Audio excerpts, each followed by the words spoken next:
महाराष्ट्र में एक बहुत ही फेमस टूरिस्ट डेस्टिनेशन है जिसका नाम है माथेरान। वहाँ पर डेली हजारों की संख्या में टूरिस्ट विजिट करते हैं और 11 दिसंबर 2021 को वहाँ पर एक कपल विजिट करता है। ये कपल पूरा दिन माथेरान में एंजॉय करते हैं, सभी रेस्टोरेंट में घूमते हैं, खाना खाते हैं और उसके बाद रात के तकरीबन 11:30 पर ये अपने घर न जाकर वहीं पर एक होटल में स्टे करते हैं। होटल में ये 11 बजे चेक इन करते हैं। उसके बाद पूरी रात बीत जाती है। अगले दिन सुबह तकरीबन 7 बजे होटल का वेटर इनके रूम को जाकर नॉक करता है क्योंकि वह खाने का ऑर्डर लेने आया था, लेकिन कोई रूम का दरवाजा नहीं खोलता है। वेटर सोचता है कि शायद वह अभी सो रहे हैं। कुछ देर के बाद मैं दोबारा आऊंगा। तकरीबन सुबह 9 बजे के करीब वह फिर से आता है और उनके डोर को नॉक करता है, लेकिन उसके बावजूद भी कोई दरवाजा नहीं खोलता है। इस बात की खबर वो अपने होटल के मैनेजर को देता है, तो मैनेजर उससे कहता है कि वो लोग लेट नाइट पार्टी करके आए थे, शायद अभी सो रहे होंगे और जब वो उठेंगे तो खुद ही ऑर्डर करने आ जाएंगे। लेकिन सुबह के तकरीबन 11:30 जाते हैं। उस रूम का ना तो दरवाजा खुलता है और ना ही उस रूम से कोई बाहर आता है। अब मैनेजर को भी कुछ डाउट होता है, इसीलिए वो अपने वेटर को साथ में लेकर मास्टर की लेकर उस रूम के दरवाजे को खोल देता है। जैसे ही वो उस रूम का दरवाजा खोलता है तो उस रूम में अंदर कोई भी मौजूद नहीं था। ना तो उस रूम में वो कपल मौजूद था जो कल रात को चेक इन किया था और ना ही उनका कोई सामान वहाँ पर मौजूद था। लेकिन मैनेजर की नजर बेड के पास पड़े कुछ खून के छिटों पर पड़ती है और वो बेड के नीचे देखता है। जैसे ही वो बेड के नीचे झांक कर देखता है तो उसके पैरों के नीचे से जमीन खिसक जाती है क्योंकि उस बेड के नीचे एक डेड बॉडी पड़ी हुई थी और यह डेड बॉडी पूरी तरह से नेकेड थी, यानी कि उसके शरीर पर एक भी कपड़ा नहीं था। और उससे भी ज्यादा हैरान करने वाली बात यह है कि उस डेड बॉडी का सिर नहीं था। उस डेड बॉडी को देखकर यह तो मालूम चल रहा था कि एक फीमेल की डेड बॉडी है, लेकिन सिर होने की वजह से यह मालूम नहीं चल रहा था कि यह डेड बॉडी किसकी है। होटल का मैनेजर तुरंत पुलिस को कॉल करता है। कुछ ही देर के बाद पुलिस भी वहाँ पर आ जाती है और मैनेजर उन्हें पूरी बात बताता है। तो सवाल यहाँ पर यह उठता है कि जिस कपल ने रात को चेक इन किया था वह कहाँ चले गए और ये डेड बॉडी जो बेड के नीचे मिली थी ये किसकी थी। तो चलिए आज की इस वीडियो में इस पूरी कहानी का विश्लेषण करते हैं। पुलिस उस डेड बॉडी को कब्जे में लेकर इन्वेस्टिगेशन स्टार्ट करती है। तो पुलिस को मालूम चलता है कि उस महिला को मारने के बाद उसकी गर्दन काटी गई है और उसके बाद उसके हाथ पर एक टैटू बना हुआ था, जिस टैटू को भी चाकू से बहुत बुरी तरह से काटा गया है। देखने से ऐसा लग रहा था कि इसको मारने वाला व्यक्ति बिल्कुल भी यह नहीं चाहता कि इस महिला की आइडेंटिटी किसी को भी मालूम चले, क्योंकि उसके शरीर पर ना तो कोई कपड़ा था और ना ही उसका कोई सामान उस रूम में पाया गया था।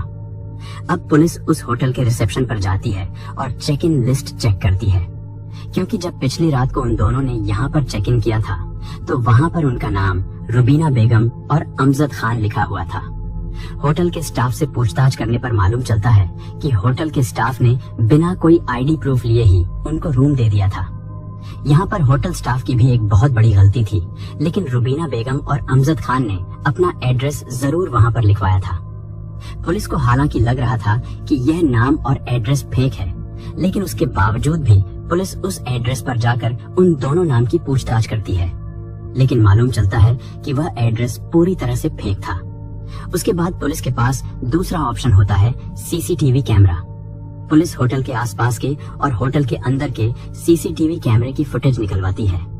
उसमें वो दोनों रात को चेक इन करते हुए दिखाई देते हैं, लेकिन क्योंकि 2021 में कोविड का टाइम था, जिस कारण से उन दोनों ने फेस पर मास्क लगाया हुआ था, जिससे यह मालूम नहीं चल रहा था कि ये दोनों कौन हैं और ना ही उनका चेहरा विजिबल था।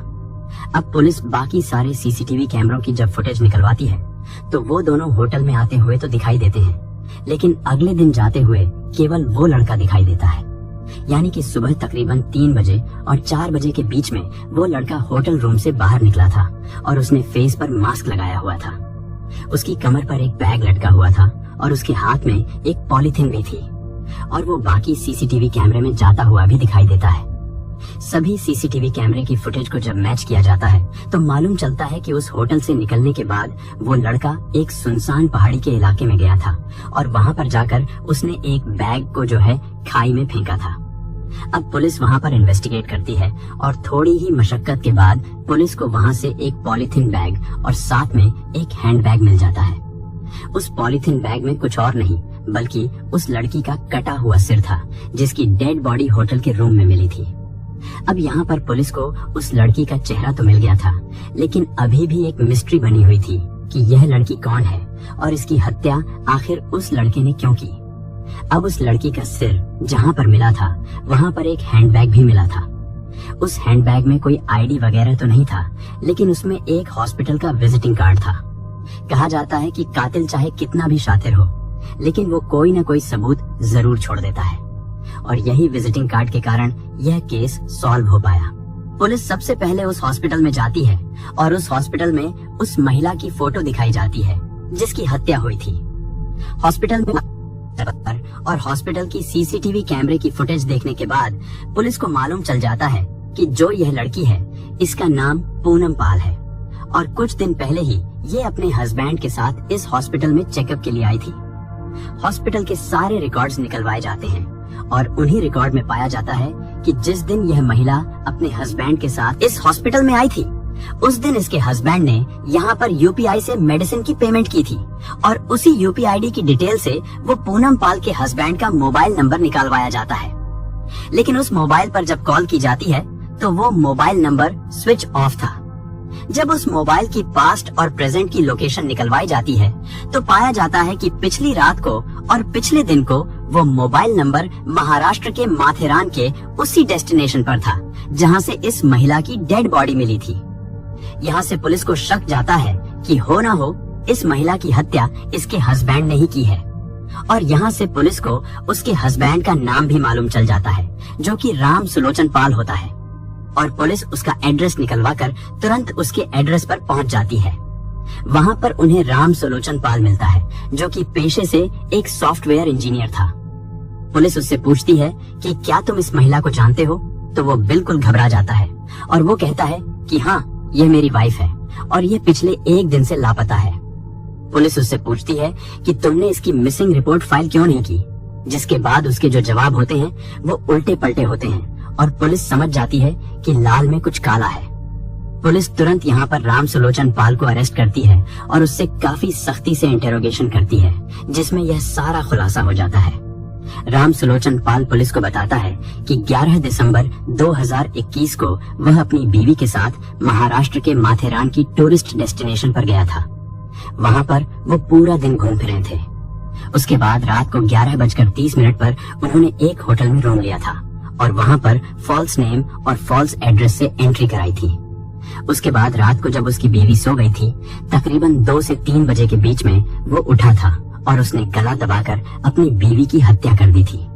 और गला दबाने के बाद क्योंकि उसकी शिनाख्त ना हो इसलिए उसने उसके सारे कपड़े उतार दिए थे, उसका सारा सामान ले लिया था, उसके आईडी प्रूफ वगैरह ले लिए थे।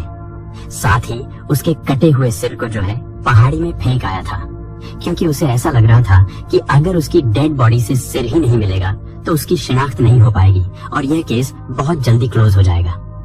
लेकिन अभी भी सवाल ये बना हुआ था कि आखिर राम सुलोचन पाल ने अपनी बीवी पूनम पाल की हत्या क्यों की थी।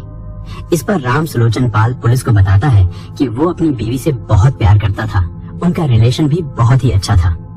लेकिन एक दिन उसने पूनम पाल से उसकी पास्ट लाइफ के बारे में पूछा था।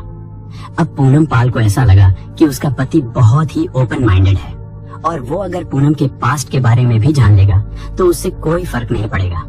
और क्योंकि वो दोनों एक दूसरे से बहुत प्यार भी करते थे, जिस पर पूनम पाल अपने पास्ट के बारे में अपने हस्बैंड को सभी कुछ बता देती है।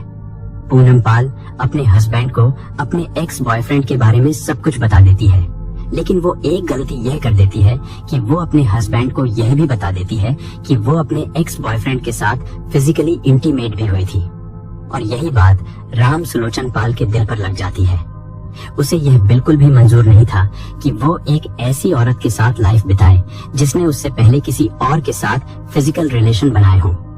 और इसी के कारण राम सुलोचन पाल ये प्लान बनाता है कि वह महाराष्ट्र के माथेरान टूरिस्ट प्लेस पर अपनी बीवी को ले जाएगा और वहाँ पर उसका मर्डर कर देगा। और ऐसा ही कुछ वो करता है। उसके बाद उसका एक प्लान होता है कि अगर डेड बॉडी का सिर ही नहीं मिलेगा तो वो पकड़ा नहीं जाएगा। लेकिन उसका यह प्लान फेल हो जाता है, क्योंकि जैसा कि मैंने आपको बताया, कातिल चाहे कितना भी शातिर हो, वो कोई ना कोई सुराग जरूर छोड़ देता है। अगर उस टाइम पर वहाँ पर हॉस्पिटल का विजिटिंग कार्ड ना मिलता तो शायद राम सुलोचन पाल कभी पकड़ा ही ना जाता।